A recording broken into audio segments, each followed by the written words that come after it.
Greater Noida का रहने वाला एक 13 साल का लड़का सुधांशु, जो कि कक्षा 7 में पढ़ता है, वो अपने पापा के पास जाता है और कहता है कि पापा पापा मुझे साइकिल दिला दो, मेरे सारे दोस्तों के पास साइकिल है, बस मेरे पास साइकिल नहीं है। तो उसके पापा कहते हैं कि बेटा ऐसा कर, तू अब की बार अच्छे नंबरों से पास हो गया, मैं तेरे को साइकिल दिला दूंगा। अब इसके बाद सुधांशु मेहनत करता है, एग्ज़ाम आते हैं और एग्ज़ाम में अच्छे नंबरों से पास हो जाता है और अब वो रिजल्ट लेके अपने पापा के पास जाता है और कहता है कि पापा मैं अच्छे नंबरों से पास हो गया, आपने मुझसे कहा था कि अच्छे नंबरों से पास हो गए तो मैं तुम्हें साइकिल दिलाऊंगा। अब आप मुझे अच्छे नंबर से पास हो गया हूँ मैं, तो आप मुझे साइकिल दिला दीजिए। अब उसके पापा कहते हैं कि ठीक है, मैं तेरे को साइकिल दिला दूंगा। एक दिन हो जाता है, 2 दिन हो जाते हैं, 3 दिन हो जाते हैं, 4 दिन हो जाते हैं, लेकिन वो उसे साइकिल दिलाते नहीं हैं। लड़का बार बार जाता है, लेकिन उसके पापा उसे टहला देते हैं कि भाई दिला दूंगा, चिंता क्यों करता है। एक दिन क्या होता है, शाम के समय पे सुधांशु अपने दोस्तों के साथ गली में खेल रहा था। अब उसके पापा उसे देखते हैं कि बेटा खेल रहा है। अब वो उसे आवाज़ दे के बुलाते हैं कि सुधांशु इधर आओ, तुम्हें साइकिल चाहिए थी ना। तो सुधांशु कहता है कि हाँ पापा मुझे साइकिल चाहिए थी। इसके बाद वो कहते हैं कि चलो मैं तुम्हें साइकिल दिला के लाता हूँ। बेटे ने चप्पल भी नहीं पहनी हुई थी, वो जिस अवस्था में था उसी अवस्था में अपने बाप के साथ गाड़ी में बैठ जाता है और अब उसके पापा उसे साइकिल दिलाने के लिए जाते हैं। अब दोस्तों, जब उसके पापा उसे साइकिल दिलाने के लिए जाते हैं, उसके बाद क्या होता है, सुधांशु अचानक से ही गायब हो जाता है और उसे हर जगह ढूंढा जाता है। और जब उसे ढूंढा जाता है तो सुधांशु अगले दिन एक तालाब में उसकी लाश तैरती हुई नजर आती है। इसके बाद पुलिस वाले इस पूरे हत्याकांड का खुलासा करते हैं। कुछ ही घंटों में इस हत्याकांड का खुलासा हो जाता है और जब खुलासा होकर कातिल का नाम सामने आता है तो सभी लोगों का इंसानियत पे से भरोसा उठ जाता है। और जब इस कत्ल होने की वजह सामने आती है तो लोग चौंक जाते हैं कि पैसा इतनी बड़ी चीज़ है कि किसी का कत्ल भी किया जा सकता है। दोस्तों, आज की कहानी सुधांशु के ऊपर ही है कि आखिर इसका कत्ल किसने किया और क्यों किया। दोस्तों, कहानी शुरू करूंगा उससे पहले मैं बस आपसे यही कहना चाहूँगा कि अगर आप मेरे चैनल पर नए हैं तो चैनल को जल्दी से सब्सक्राइब कर दीजिएगा, ताकि रोजाना रात को 8 बजे मैं आपके लिए एक सच्ची घटना की कहानी लेकर आ सकूँ। नमस्कार दोस्तों, मैं गौरव शर्मा और आप देख रहे हैं गौरव शर्मा सफ़र। दोस्तों, आज की जो सच्ची घटना मैं आपको सुनाने जा रहा हूँ, ये सच्ची घटना शुरू होती है उत्तर प्रदेश के जिला गौतम बुद्ध नगर से। और गौतम बुद्ध नगर में कोतवाली लगती है जिसका नाम है कासना, और कासना कोतवाली क्षेत्र के अंतर्गत एक गांव आता है जिसका नाम है सिरसा। दरअसल दोस्तों, मैं बात कर रहा हूँ 6 मई 2026 की रात, तकरीबन 9 साढ़े 9 बजे के आसपास का समय होता है। एक शख्स जिनका नाम प्रदीप भाटी है, वो तकरीबन रात को 9 साढ़े 9 बजे के आसपास अपने घर पे जाते हैं और घर पे जाके अपने बेटे सुधांशु को आवाज़ लगाते हैं, लेकिन सुधांशु उनकी आवाज़ सुनता ही नहीं। इसकी वजह ये थी कि सुधांशु घर पे था ही नहीं, तो आवाज़ कैसे सुनेगा। इसके बाद वो अपनी बेटी को आवाज़ लगाते हैं, बेटी तुरंत आ जाती है। उससे पूछा जाता है कि सुधांशु कहाँ है, तो बेटी कहती है कि शायद बाहर खेलने गया होगा। अब बाप को गुस्सा आती है कि अरे बेटा, सारा दिन खेलता ही रहता हूँ, सुबह आता हूँ तो खेलने जाता है, दोपहर में आता हूँ तो खेलने जाता है, रात को आता हूँ तो खेलने जाता है, जाओ उसे लेके आओ, कहाँ खेल रहा है। अब बेटी घर से बाहर जाती है अपने भाई को ढूंढने के लिए। इसके बाद जो प्रदीप भाटी है वो अपनी पत्नी को आवाज़ लगाता है, पत्नी से पूछता है कि कहाँ है सुधांशु, कहाँ है। तो उसकी पत्नी कहती है कि खेलने गया होगा। अब वो अपनी पत्नी पे भी गुस्सा होता है कि बताओ, तुम लोग ध्यान ही नहीं रखते हो, वो सारा दिन खेलता ही रहता है, तुम लोग क्या करते हो, जाओ उसे लेके आओ, कहाँ है वो खेल रहा है। अब पत्नी और बेटी घर से बाहर निकल जाते हैं उसे ढूंढने के लिए, आसपास में जहाँ जहाँ वो खेलता है, लेकिन वो कहीं मिलता नहीं है। अब जब नहीं मिलता तो उन्हें चिंता होती है, वो घर पे आती हैं और अपने जो प्रदीप भाटी है उसे आके बताते हैं। अब जब वो कहीं नहीं मिलता तो प्रदीप भाटी को बड़ी गुस्सा आती है। इसके बाद पति, पत्नी और बेटी ये तीनों मिलके क्या करते हैं, सुधांशु को ढूंढने के लिए निकलते हैं। जहाँ जहाँ वो खेलता था, जो जो उसका दोस्त था, जहाँ जहाँ वो जा सकता था, हर जगह ढूंढते हैं, लेकिन कहीं नहीं मिलता। अब ये वाली बात जो है गांव में फैल जाती है कि सुधांशु पता नहीं कहाँ चला गया। अब हर जगह ढूंढा जाता है, गांव के लोग भी इनकी मदद करते हैं, चाचा ताऊ भी मदद करते हैं, रिश्तेदार आ जाते हैं कि आखिर लड़का गया तो गया कहाँ, 13 साल का लड़का है, कहाँ गायब हो सकता है। सारी रात गुजर जाती है, लेकिन सुधांशु कहीं नहीं मिलता। अब अगला दिन आता है। अगले दिन की सुबह भी ये सभी लोग सुधांशु को ढूंढते हैं, लेकिन सुधांशु कहीं नहीं मिलता। अब दोपहर हो जाती है और जब दोपहर होती है तो जो सुधांशु का चाचा है वो क्या करता है, तुरंत ही नज़दीकी पुलिस स्टेशन जाता है, यानी कि कासना कोतवाली जाता है। वहाँ पे जाके बताता है कि मेरा एक भतीजा है सुधांशु भाटी, जिसकी उम्र 13 साल के आसपास है, कक्षा 8 में पढ़ता है। वो कल रात 9 बजे से ही गायब है। हमने उसे हर जगह ढूंढ लिया, उसके यार दोस्तों से पूछ लिया, सब जगह चले गए, लेकिन हमें वो बच्चा कहीं नहीं मिला। वो वहाँ पे अपने भतीजे की गुमशुदगी की रिपोर्ट लिखाता है और जो SHO साहब होते हैं उनसे कहता है कि साहब आप हमारे बच्चे को ढूंढ दीजिए, हमें बड़ी चिंता है, हमारा इकलौता बेटा है। अब पुलिस जो है इस मामले की जांच पड़ताल करने के लिए लग जाती है। अब होता क्या है दोस्तों, ये सभी लोग सुधांशु को ढूंढ रहे थे, लेकिन दूसरी तरफ गाँव में एक तालाब है और उस तालाब के पास गाँव के बच्चे खेल रहे थे। अब जब बच्चे खेल रहे थे तो बच्चों की नज़र तालाब में लगती है और तालाब में ऐसा लगता है कि कुछ तैर रहा है। अब बच्चे उस चीज़ को ध्यान से देखते हैं और जब ध्यान से देखते हैं तो पता चलता है कि वो तैरती हुई चीज़ कोई और चीज़ नहीं, वो एक लाश है। अब जैसे ही बच्चे लाश को देखते हैं तो वहीं पे शोर मचाना शुरू कर देते हैं। दरअसल लाश को देख के ऐसा लग रहा था कि किसी बच्चे की लाश है। अब बच्चे भागे भागे गांव में जाते हैं और गांव में जाके बताते हैं कि तालाब में एक बच्चे की लाश तैर रही है। अब इसके बाद जैसे ही सुधांशु के परिवार वालों को ये वाली बात पता चलती है कि गांव के तालाब में एक बच्चे की लाश तैर रही है, तुरंत ही परिवार के लोग, गांव वाले सभी लोग उस तालाब के पास पहुंच जाते हैं। पुलिस को सूचना दी जाती है, पुलिस भी मौके पर पहुंचती है और जिस बच्चे की जो बॉडी है तालाब में तैर रही है उसे बाहर निकलवाया जाता है।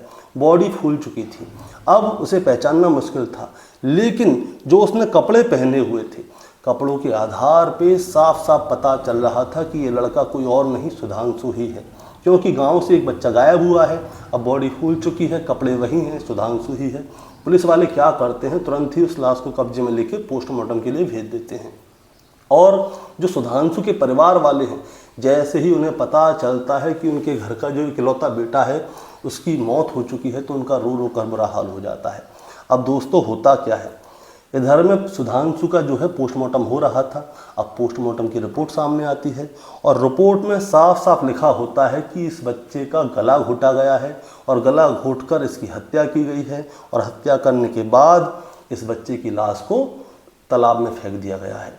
अब ये वाली बात सामने आती है तो दोस्तों इसके बाद गांव में हड़कंप मच जाता है कि आखिर 13 साल के बच्चे का गला कौन दबा सकता है, कौन इसका दुश्मन है।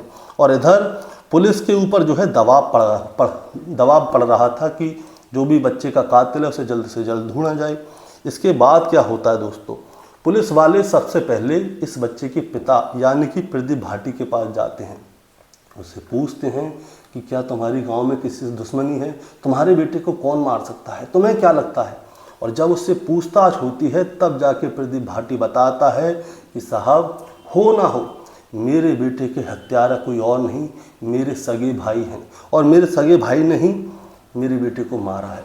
अब जब उससे पूछा जाता है कि तुम्हारा सगा भाई तुम्हारे बेटे को क्यों मार सकते हैं, इसके बाद प्रदीप भाटी एक बात बताता है।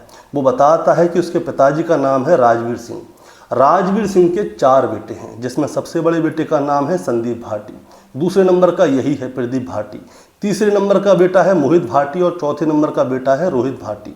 अब इनके पास जो है इनके पिताजी की दी हुई 2 बीघा ज़मीन थी और ग्रेटर नोएडा के सड़क के किनारे पे ही है और वहाँ पे दुकानें बनी हुई हैं और उन दुकानों से बहुत अच्छा खासा किराया आता है। जो आगे की दुकान है उनसे तो बहुत अच्छा खासा किराया आता है, लेकिन जो पीछे की दुकानें हैं जो कि रोड पे नहीं हैं उनका किराया थोड़ा कम आता है। अब इसी के साथ में वहाँ पे एक 60 गज ज़मीन है और 60 गज ज़मीन के चक्कर में इन चारों भाइयों के बीच में विवाद चल रहा है और उस विवाद के चक्कर में ही हो ना हो इन लोगों ने उसके बेटे को मारा है। अब उससे पूछा जाता है कि विवाद कैसा चल रहा है ये बताओ, तो वो बताता है कि कुछ समय पहले की बात है, जो सबसे बड़ा भाई है संदीप भाटी ने उस 60 गज की ज़मीन पे दुकान बनाने के लिए कंस्ट्रक्शन का काम शुरू करवाया। कंस्ट्रक्शन का काम जब शुरू हुआ तो वहाँ पे पिलर लगने शुरू हुए और जब पिलर लगने शुरू हुए तो मुझे जानकारी मिली इस चीज़ की, क्योंकि वो 60 गज ज़मीन तो मेरी है, ये दुकान कैसे बना सकता है। इसीलिए मैं वहाँ पे गया, मैंने उस काम को रुकवाने की कोशिश की, लेकिन इन लोगों ने काम नहीं रोका, बल्कि जो मेरे तीनों भाई हैं, बड़ा भाई और 2 छोटे भाई, इन तीनों ने मिलके मुझे वहाँ पे बहुत बुरी तरह से पीटा था और मुझे पीट के वहाँ से भगा दिया था। और जब इन लोगों ने मुझे वहाँ से पीट के भगा दिया तो इसके बाद मैं तहसील भी गया था और थाने भी गया था और इन लोगों के खिलाफ FIR दर्ज भी कराई थी कि मेरी ज़मीन पे ये लोग दुकान कैसे बना रहे हैं, ये सभी लोग मिलके मेरी ज़मीन को हत्या रहे हैं। और जब मैंने इनके खिलाफ FIR दर्ज कराई तो पुलिस ने सिर्फ शांति भंग करने की धाराओं में इनके खिलाफ FIR दर्ज की थी। उसके बाद इन लोगों से पूछताछ हुई थी और इसके बाद इस पूरे मामले को रफा दफा कर दिया गया था। हो ना हो साहब, इन तीनों ने मेरे बेटे को मारा है, यही मेरे दुश्मन है और मेरा दुश्मन इस पूरे गांव में कोई नहीं है। अब जैसे ही ये वाली बात सामने आती है तो पुलिस वाले क्या करते हैं, जो 3 भाई हैं उन तीनों के पास जाते हैं, एक एक करके उनसे पूछा जाता है। उन्हें बताया जाता है कि तुम्हारा भाई तो तुम्हारे ऊपर इल्ज़ाम लगा रहा है कि तुम ही मार सकते हो, उसकी संपत्ति को दबा रहे हो। लेकिन तीनों भाई जो थे वो साफ साफ कहते हैं कि साहब हमारे भाई को नशे करने की आदत है, वो गलत है। और दूसरी बात ये है कि ये हम मानते हैं कि दुकानों से अच्छा खासा किराया आता है, लेकिन उस किराए के चक्कर में, उस पैसे के चक्कर में हम इतना नीचे नहीं गिर सकते कि अपने सगे भतीजे की हत्या कर दें। हमारे भाई ने हमारे ऊपर सरासर झूठा इल्ज़ाम लगाया है। तीनों भाई साहब कह देते हैं कि हमने नहीं मारा, हम तो अपने भाई का साथ दे रहे हैं, हम उस बच्चे को ढूंढने में पूरी मेहनत की थी, लेकिन आज हमारा भाई हमारे ऊपर ही इल्ज़ाम लगा रहा है, वो झूठा इल्ज़ाम लगा रहा है, साहब हमने कुछ भी नहीं किया। अब तीनों भाइयों ने भी ये वाली बात साफ कर दी कि उन्होंने कुछ नहीं किया। अब इसके बाद क्या होता है दोस्तों, पुलिस वाले क्या करते हैं, ये जानकारी लेते हैं कि आखिरी समय वो किसके साथ खेल रहा था और कहाँ खेल रहा था। अब उसके बाद में जब जानकारी मिलती है तो वहाँ के CCTV कैमरे चेक किए जाते हैं और वहाँ पे दिखता है कि हाँ सुधांशु खेल रहा है। अब क्या होता है, वहाँ के आसपास के जितने भी CCTV कैमरे थे पुलिस वालों ने सबको सर्च किया, एक एक कड़ी को जोड़ा, और जब एक एक कड़ी को जोड़ के देखा गया तब जाके पता चलता है कि सुधांशु जो है वो अकेला गायब नहीं हुआ था। दरअसल 6 मई 2026 की शाम का समय था। सुधांशु के पिताजी वहाँ पे आए थे, यानी कि प्रदीप भाटी वहाँ पे गया था, और उसके बाद सुधांशु खेलता खेलता ही अपने बाप के साथ गाड़ी में बैठा था और गाड़ी में बैठ के वहाँ से कहीं चला गया था, और इसके बाद ही सुधांशु गायब हुआ है। अब जैसे ही ये वाली बात सामने आती है और पुलिस वाले उस वीडियो को देखते हैं कि सुधांशु अपने बाप के साथ गाड़ी में बैठ के गया है, इसके बाद पुलिस वाले क्या करते हैं, सुधांशु के बाप प्रदीप भाटी को बुलाते हैं थाने और फिर उससे पूछताछ होती है। अब जब उससे पूछताछ होती है तो वो बातों को घुमा रहा होता है और अपने भाइयों के ऊपर इल्ज़ाम लगा रहा होता है, और जब वो अपने भाइयों के ऊपर बार बार इल्ज़ाम लगा रहा था और उसके सामने वीडियो भी रखा गया था, तब भी वो मान नहीं रहा था। इसीलिए पुलिस वाले क्या करते हैं, उसके साथ में सख्ती बरतना शुरू कर देते हैं, और जब उसके साथ में सख्ती बरतना शुरू करते हैं तब जाके जो सुधांशु का बाप है प्रदीप भाटी, वो पुलिस वालों को कुछ ऐसा बताता है जिसे सुन के पुलिस वाले चौंक जाते हैं। वो कहता है कि मेरे भाइयों जो है मेरी ज़मीन को हथियाना चाहते थे और मेरा बेटा कई दिन से मेरे से साइकिल के लिए जिद कर रहा था। 6 तारीख की शाम को मैंने अपने बेटे को अपनी गाड़ी में बैठाया। उस समय वो अपने दोस्तों के साथ खेल रहा था, उसने चप्पल भी नहीं पहनी थी। वो मेरे पे विश्वास करता था, उसे लगता था कि मैं उससे साइकिल दिलाने ले जा रहा हूँ। मैं उसे अपने साथ गाड़ी में बैठा के ले गया, तालाब के किनारे मैंने अपनी गाड़ी रोकी और फिर वहीं पे गाड़ी में रस्सी रखी हुई थी, उससे मैंने उसका गला घोटा, और गला घोटने के बाद जब उसकी मौत हो गई तो उसकी लाश को उठा के तालाब में फेंक दिया। और फिर वो घर पे गया और घर पे जाके कुछ ऐसा ड्रामा करने लगा जैसे कि उसे कुछ पता ही नहीं है, और वो ये बोलने लगा कि बेटा खो गया है, और पूरे गांव में शोर मचा दिया कि बेटा खो गया है। गांव के लोग, रिश्तेदार, अड़ोसी पड़ोसी सभी लोग उसके बेटे को ढूंढने के लिए उसकी मदद कर रहे थे, लेकिन किसी को ये नहीं पता था कि बाप ने ही अपने बेटे का कत्ल कर दिया है। दोस्तों, पुलिस ने कुछ ही घंटों के अंदर इस हत्याकांड का खुलासा कर दिया, और खुलासा करने के बाद ये पता लगा कि जिसके ऊपर आरोप लगाया जा रहा है वो तो असल में बेकसूर है, और कसूरवार वो है जो आरोप लगा रहा है। असली आरोपी उसी 13 साल के बच्चे सुधांशु का बाप है, और उसी ने ही अपने बेटे का कत्ल किया है। अब दोस्तों, इसके बाद क्या होता है, जैसे ही ये वाली बात गांव वालों को पता चलती है, अखबारों में प्रकाशित होती है और टीवी पे दिखाई जाती है, तो गांव के ही लोग नहीं पूरे प्रदेश में ये चर्चा का विषय बन जाता है कि संपत्ति के चक्कर में बाप ने अपने बेटे का कत्ल कर दिया, और वो भी इकलौते बेटे का कत्ल कर दिया। अब इसके बाद क्या होता है दोस्तों, लोगों को यकीन नहीं होता कि 60 गज जमीन के लिए बाप ने अपने बच्चे की हत्या कर दी। और इसके बाद जब जांच पड़ताल होती है, उसके बाप के बारे में जांच पड़ताल में बात निकल के सामने आती है कि जो प्रदीप भाटी है वो कोई काम नहीं करता, वो सारे दिन फालतू रहता है। दुकानों का किराया बहुत अच्छा आता है और जो दुकानों का किराया आता है उससे वो नशेबाजी करता है, शराब पीता है, गांजा लगाता है और भी ना जाने कौन कौन से नशे करता है और सारे दिन घूमता रहता है। दुकान से जो किराया आता है उसी से उसका जीवन चल रहा था।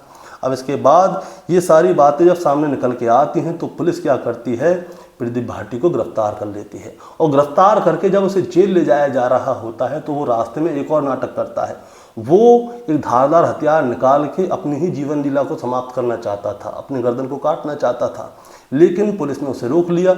लेकिन इसके बावजूद भी उसके गर्दन पे चोट आ गई थी और जब उसके गर्दन पे चोट आ गई थी तो उसे अस्पताल ले जाया गया। अस्पताल में उसका उपचार हुआ और उपचार करने के बाद उसे जेल में डाल दिया गया। दोस्तों, इस कहानी को सुनाने का मतलब आपको परेशान करना या विचलित करना बिल्कुल नहीं है, बस आपको बताना है और जताना है। बताना और जताना यह है कि ग्रेटर नोएडा में हकीकत में ज़मीन की कीमत बहुत ज़्यादा है, किराए से भी लाखों रुपए छापते हैं लोग आजकल।